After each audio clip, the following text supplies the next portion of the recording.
Canada has imposed many sanctions on Russia for its invasion of Ukraine. These sanctions ban financial dealings with certain Russian individuals and entities. However, some Russians may try to evade these sanctions by laundering money through various methods. This poses risks and challenges for Canadian businesses and financial institutions that must detect and report suspicious transactions involving Russia-linked money laundering. One of the methods that Russians may use to evade sanctions is to create shell companies in offshore jurisdictions that hide their ownership and involvement. These shell companies may have generic or misspelled names, minimal online presence, or use legal firms that specialize in Russian clientele. They may also use Canadian financial institutions as a transit point for moving funds to other countries. Another method that Russians may use to evade sanctions is to exploit cryptocurrency platforms and services.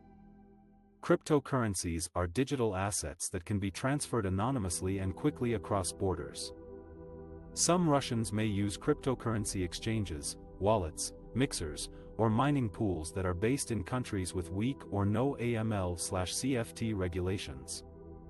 They may also use peer-to-peer platforms or decentralized applications that do not require identification or verification.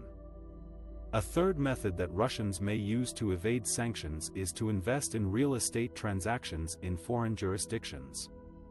Real estate is a common way to launder money because it can conceal the source and origin of funds. Some Russians may buy or sell properties in countries such as the United Arab Emirates or Turkey, where there are fewer transparency and oversight requirements. They may also use intermediaries, such as lawyers or agents, to facilitate the transactions.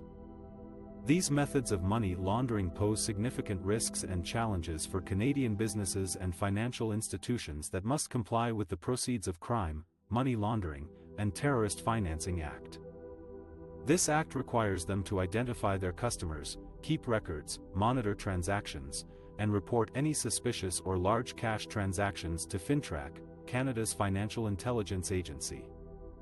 FINTRAC analyzes the data and provides intelligence to law enforcement and security agencies. To mitigate these risks and challenges, Canadian businesses and financial institutions should adopt a risk-based approach to their AML/CFT obligations. This means they should assess the level of risk posed by their customers, products, services, delivery channels, and geographic locations. They should also apply appropriate controls and measures to prevent, detect, and deter money laundering and terrorist financing activities.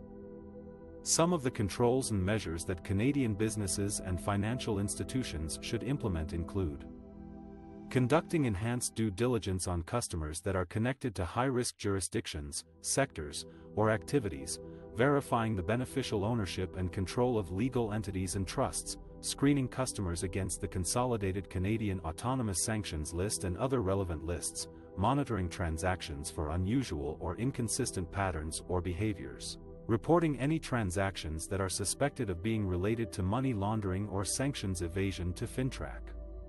Educating staff on the indicators and red flags of money laundering and sanctions evasion, reviewing and updating their AML/CFT policies and procedures regularly.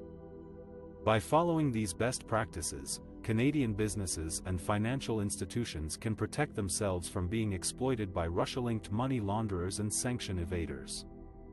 They can also contribute to Canada's efforts to combat money laundering and uphold its international obligations.